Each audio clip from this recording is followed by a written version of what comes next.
ইলাহা ইল্লাল্লাহু ওয়াহদাহু লা শারীকা লাহু ওয়া আশহাদু আন্না মুহাম্মাদান আবদুহু ওয়া রাসূলুহু। দাঁড়াও ভাইজান, এই লাশ দাফন দেওয়া যাবে না। কি কস এগুলা? তোগুলো অনেকক্ষণ ধরে অপেক্ষা করতেছিলাম, দেরি হয়ে গেছে দেখে আমরা রওনা দিছি। ইমাম সাহেব কইলো যে বেশিক্ষণ লাশ বাইরে রাখা ঠিক না। তাই বলে তুমি আমগোরা ছাড়াই লাশ দাফন করে দিবা?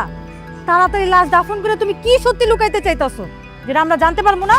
কি জানোস, কি সত্যি, কি কইতেছস এগুলো তোরা? আমি তো কিছুই বুঝতেছি না। ভাইজান, তুমি কি মনে করছো আমরা কি লাশ দাফন দিতে আইছি? না, আমগো কানে সব সত্য ঘটনা আইছে, আমরা সব কিছু জানি না তারপর এখানে আইছি। বিশ্বাস কর ভাই, তোগো কথা আমি কিছুই বুঝতেছি না। কি সত্যি কথা, আমি কি লুকাইছি?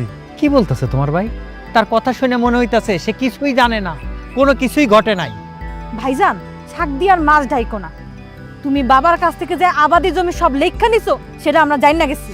সি সি সি সি সি, তোমারে ভাই কই তো আমার লজ্জা লাগতেছে। তুমি এই কাজটা কেমনে করতে পারলা? হ্যাঁ, আমি তো এটা জীবনও ভাবি নাই।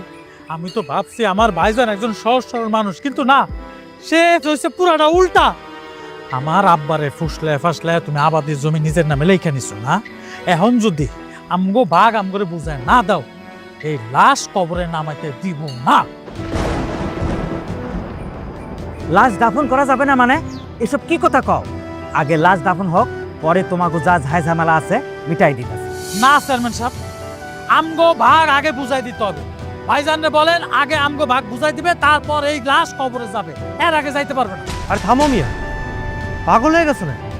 হ্যাঁ, সামান্য কিছু সম্পত্তির লেগা নিজের জন্মদাতা বাপের লাশ দাফনে বাধা দিতেছো? তোমরা কি মানুষ? আরে চেয়ারম্যান চাচা তো কইলো যে তোমার বাপের লাশটা আগে দাফন হোক, এরপরে তোমাকে যত ঝাই ঝামেলা আছে সব কিছু মিটাই দেবো। এই আপনি চুপ থাকেন, আপনারা যত কথাই কন, কোনো কথা কাজ দেব না। আমার ভাইজানরা অনেক ভালো মনে করছিলাম, কিন্তু সে কি কামটা করছে? হ্যাঁ, আমি ঢাকা থাকি বলে কি কিছু জানি না?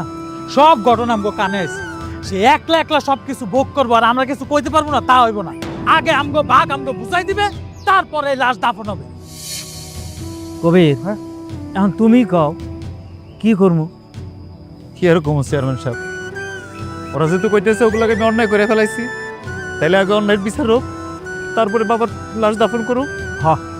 তাই করি, চলো। বোন চল।